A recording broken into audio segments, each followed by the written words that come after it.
Hi! Welcome po sa ating channel at ito ay inyong Gabay Tarot reading for year 2025.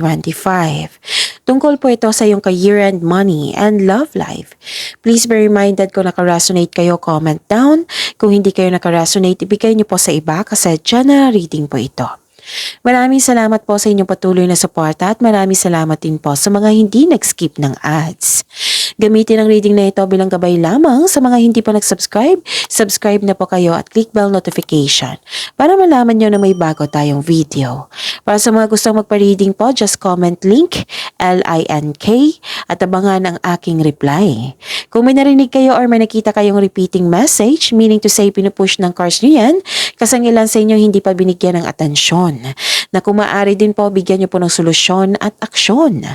Remember, at the end of the day, alam mo na ikaw lang ang taong may kakayahan at responsable na gumawa ng sarili mong katotohanan at kinabukasan.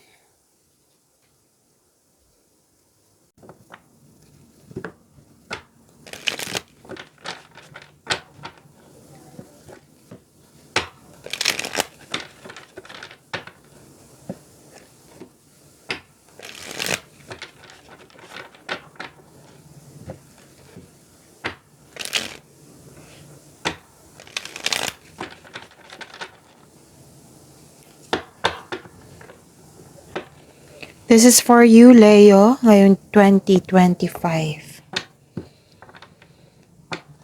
Spirit's Guide, January 2025 para po kay Leo. Ganap, mensahe.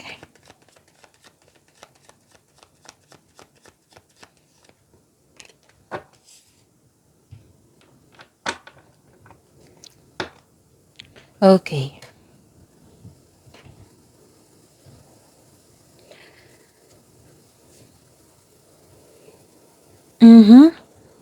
May masungit kang kasamahan dito sa trabaho, sa negosyo, pwedeng customer, kliyente. Nakita ko dito na kailangan yung, kasi masungit siya or sensitive, na kaya kailangan ng mahabang pasensya at pag-intindi. Sa kaperahan po, this card asks you to pay attention sa inyong income at sa paggasta. So, kailangan ng pagbalansa dito sa inyong emotion, pagbalansa sa inyong trabaho, sa inyong kaperahan. Okay?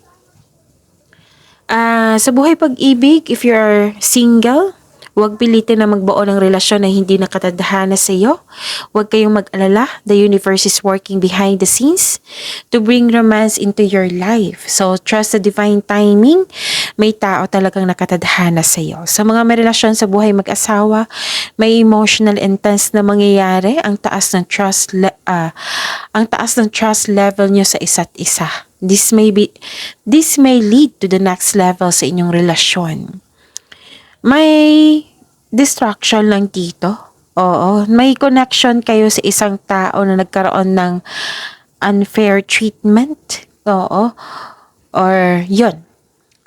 Kailangan ng dobleng pag-iingat sa paggasta sa labas-pasok ng inyong kaperahan. Yan yung paalala ng card nyo po, Leo. Tapos, iwasan yung mag-look back sa nakaraan. Lalo na yung tapos na po. Oo. Na live in the present para sa future. Okay? And don't worry kasi you are guided to find peace. Okay? Spirit's Guide, February 2025 para po kay Leo. Ganap, mensahe.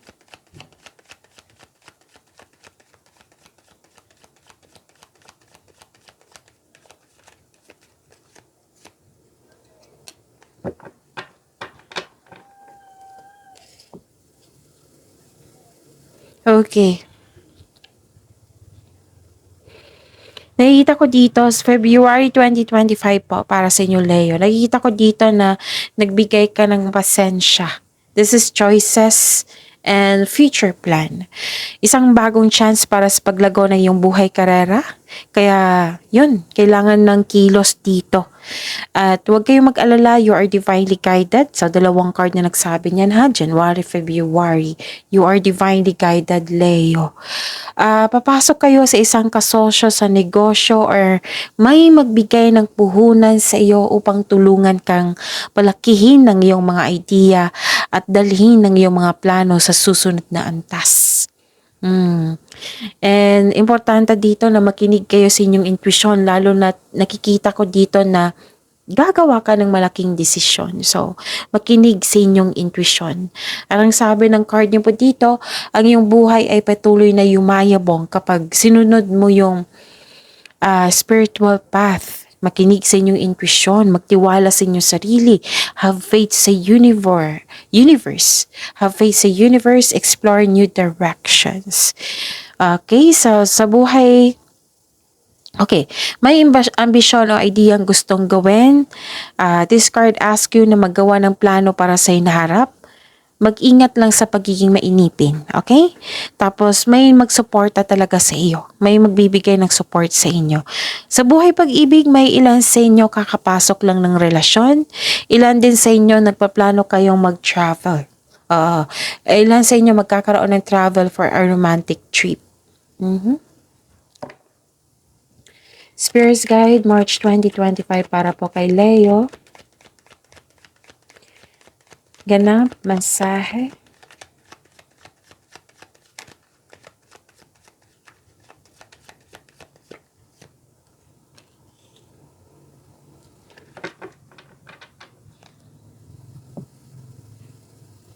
Okay, ngayong Marso, Leo. Nakikita ko dito na magkakaroon siya ng away or may toxic kayong kasamahan. Pwedeng boss nyo po ito kasi may nakita kong bossy dito na gusto niya makuha lahat yung gusto niya. So, ang sabi ng card niyo po dito, know when it's time to walk away from environment na hindi nakatulong sa yung growth at hindi nakapagbigay ng peace of mind sa iyo. So, listen to your intuition. It will guide you away from toxic place or toxic person. Okay? Tapos, sa buhay pag-ibig, someone is giving up. Parang tumiwalag ka sa isang grupo dito or tumiwalag ka or nagkaroon ng hiwalayan. Pwede din hindi ito sa partner nyo to ha. Pwede sa ibang tao na malapit sa'yo. Nagkaroon ng argument dito or unpleasant conversation pero magkakaroon siya ng peaceful resolution. Nakikita ko dito, magkakaayos din. Ang sabi dito, kung itong taong ito ay naging toxic sa inyong buhay at wala na siya nabibigay sa inyo ng growth, yung palaging naghahanap ng gulo or away at paulit-ulit na lang na dahilan. So this card asks you that it is probably time to walk away from it, okay? So at the end of the day, kayo naman po yung mag-decide niyan, okay? Spirit's Guide, April 2025 para po kay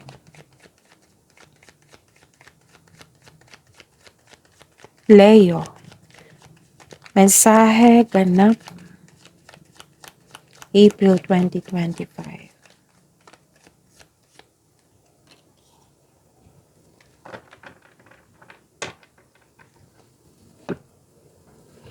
Okay. Nakikita ko dito na nagkaroon po ng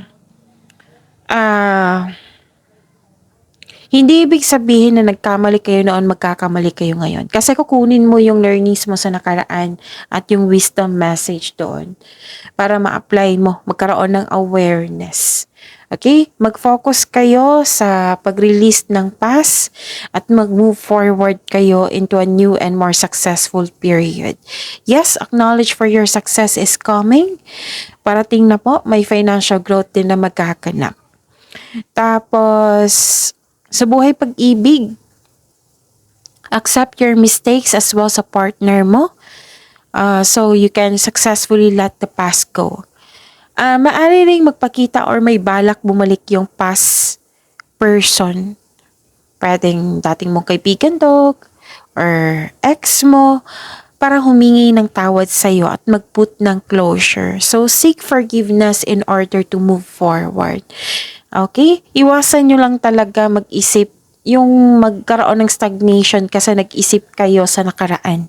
Iwasan nyo po iyan. Tapos, yun, you have to accept and move forward. Kasi hindi na yan mababago yung nakaraan eh. Oo, kailangan mo lang tanggapin ito at mag-move forward kayo. Lahat naman ng pagsubok ay may naiwang aral sa ating buhay. Okay? So, magkakaroon siya ng awakening, acceptance, self-assessment. This is ending with new beginning. Kailangan lang ng pagtanggap sa mga nangyari. So, January, February, March, April, May. Spirits Guide, May 2025, para po kay Leo. Ganap, mensahe.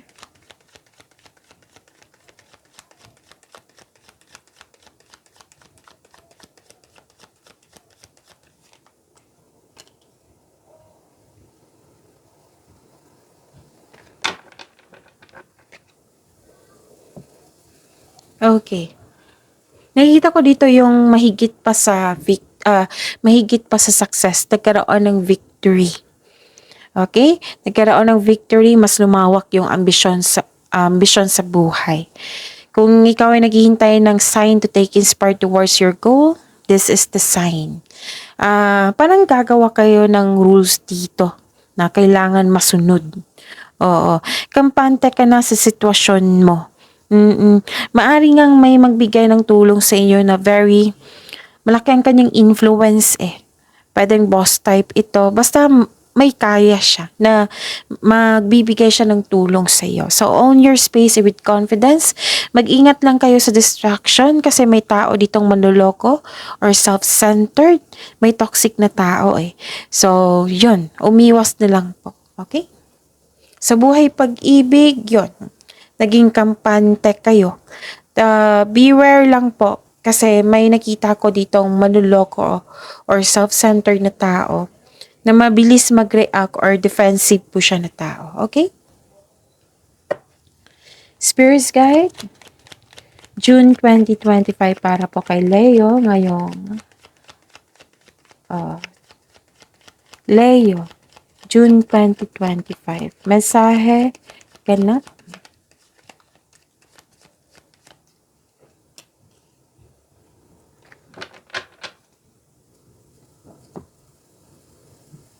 May kontrata ako nakikita dito na kailangan yung basahin muna. Magbasa muna. Intindihin kung hindi nyo naintindihan, hindi po masamang magtanong. Kailangan nyo kasing intindihin yan. Okay? Kailangan natin magiging wiser. Baka kasi iba yung sinasabi doon sa advertisement kaysa yung actual na talaga na job order. 'Di ba? So, kailangan nyo magiging wiser. Tapos, okay. Sa buhay pag-ibig, may sekreto dito na found out mo, natuklasan mo, clarity. May sekreto na mabubulgar. Pwedeng mag-usap kayo nito. So, sa mga single, may malalaman kayo sekreto mula sa isang tao na malapit sa inyo.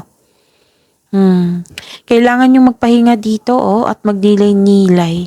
Tapos mag-ingat kayo sa taong hindi totoo sa inyo.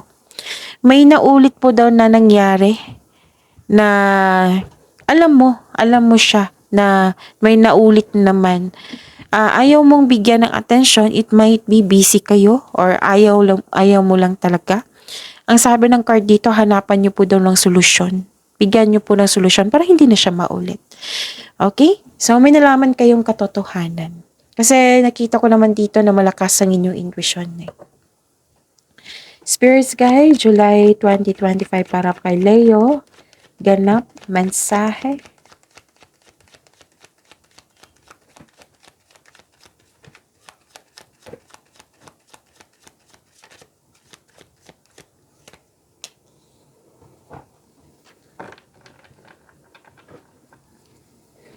Okay.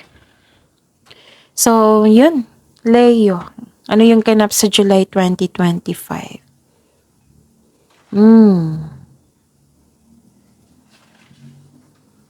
Okay. May plano kayong mag-outing? May ganap na reunion? May nakita kong nag-spend time ka sa anak or sa mga bata? Pwede din nag-reconnect ka sa iyong inner child? Connecting to your own inner child, it will refresh you. Nag-spend time ka rin sa old friends or sa mga taong para mong pamilya. Posibleng may pagpatawad na mangyayari. Pwedeng may customer, kliyente, or may tinuturuan kang bata pa sa'yo. Nakita ko dito yung grupo ng tao na nagbigay sila ng suporta sa'yo. Na ang siyang dahilan na motivate po kayo. Oo, na nagkaroon kayo ng focus sa pag-achieve ng goal mo. Tapos sa buhay pag-ibig, ipakilala mo na yung partner mo sa family mo or sa group of friends or group of people. Masaya kayo ngayon kasi very supportive yung grupo ng tao sa inyo.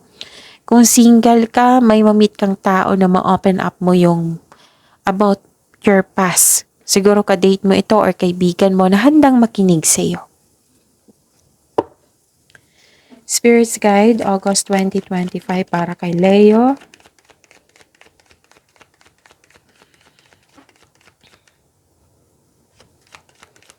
Mensahe, ganap.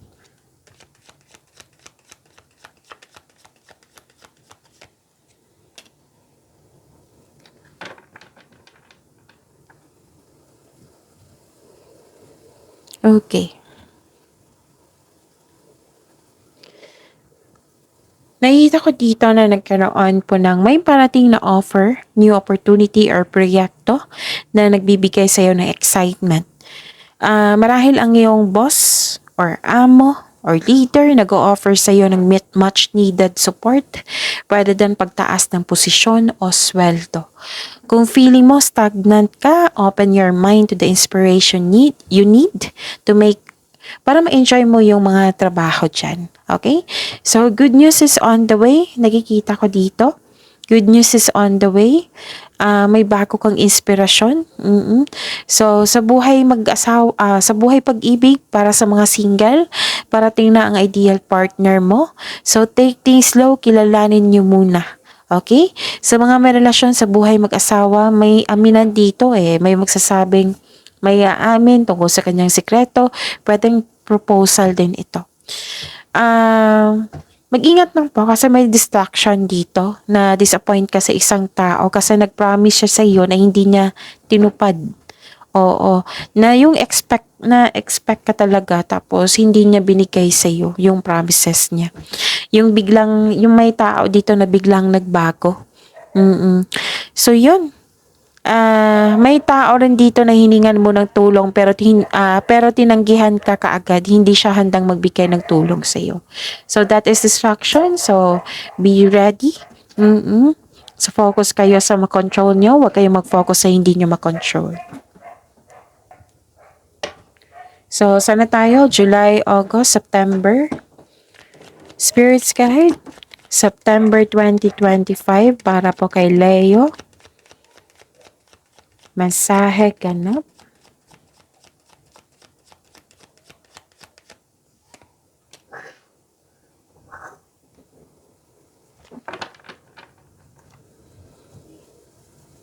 Okay. July, August, September. Leo, kailangan yung habaan ng pasensya nyo. Parang naghihintay ka ng job opportunity or contract dito. Okay? Kailangan habaan ng pasensya kasi there may be delays and frustration. Same thing sa kaperahan po. Yung hinihintay nyo. Pero delay is, hindi naman yan cancela Darating din yan. May dahilan po na nagkaroon ng delay. So, sa kaperahan, huwag magdesisyon agad na mag-invest. Alamin nyo muna. Study muna. Okay? So, kailangan ng time for reflection dito. Sa buhay pag-ibig, sa mga single, ayaw mo ng commitment. May ibang maliligaw na friend zone mo. Yun. Sa mga may relasyon, sa buhay mag-asawa, nag-iisip ka kung worth it ba magstay kasi ang ilang years na kayong magkarelasyon. So, habaan yung pasensya nyo dito kasi nakikita ko dito naiinip kayo or naging impatient kayo. So, ang pag-iingat din sa desisyon, sa paggawa ng desisyon, paggawa ng plano. Yan yung sinabi dito. So, the universe is trying to show you something. Baka may na-miss kang opportunity, kaya nagkaroon ng delay. So, the wisdom message is use your time wisely. July, August, September, October na tayo. Spirits Guide, October 2024.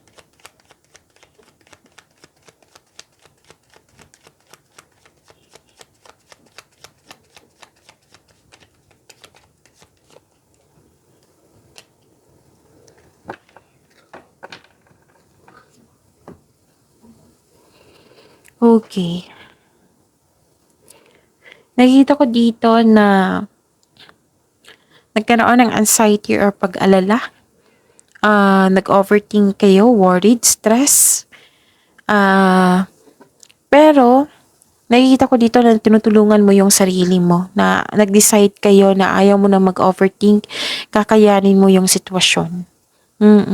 Sa buhay pag-ibig, nagkaroon ng conflict. This card tells you communication is the key. Maaaring maggawa kayo ng schedule para mag-usap kayo ng mahinahon. Okay? So, this is good kasi you are decided to help yourself para ma-stop nyo yung overthinking. Kinakaya nyo. Okay? So, don't worry, ma-overcome mo yan. Spirits Guide, November 2025 para po kay Leo.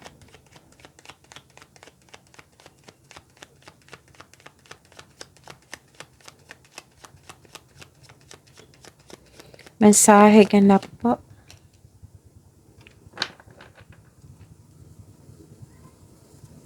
Okay. Nakikita ko dito na nagkaroon po ng movement, quick action. May mabilisang paggawa ng desisyon. Darating na yung mensahe. May parating na blessings na magbibigay saya sa'yo. Maaring may travel na magaganap o isang bagong tao na darating sa iyong buhay. May nakita rin ako dito na isa o maraming alok o idea ang darating sa'yo. Sobrang busy mo.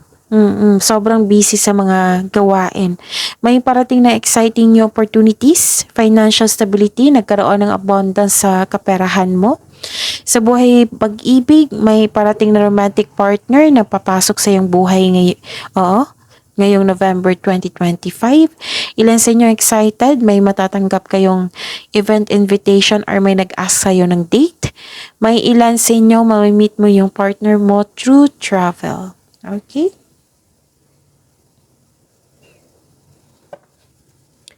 Spirits Guide, December 2025 para po kay Leo. Ganap mensahe po.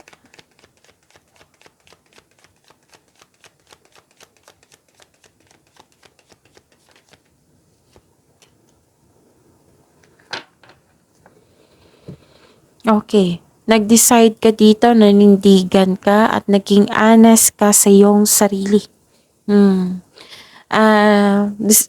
Pagpasya, naging honest, oo.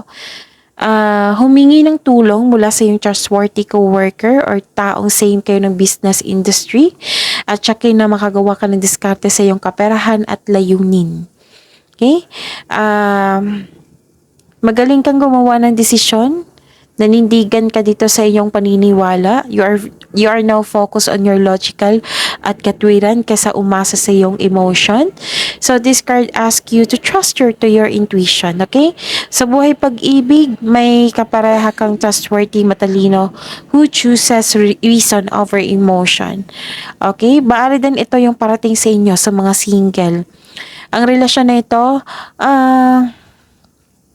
nakikita ko dito na malakas ang single parent na energy dito. Maaring ito yung parating sa inyo or ito yung partner nyo. Yun. So, yun. Okay, makinig po daw kayo sa inyong intuition. Naging kampante ka dito sa inyong buhay. Malakas ang loob mo, nanindigan kayo. Yun. Huwag niyong kalimutan mag-subscribe, Leo. See you, please like, subscribe, and click the button for notification para updated po kayo sa daily tarot reading natin. Maraming salamat po.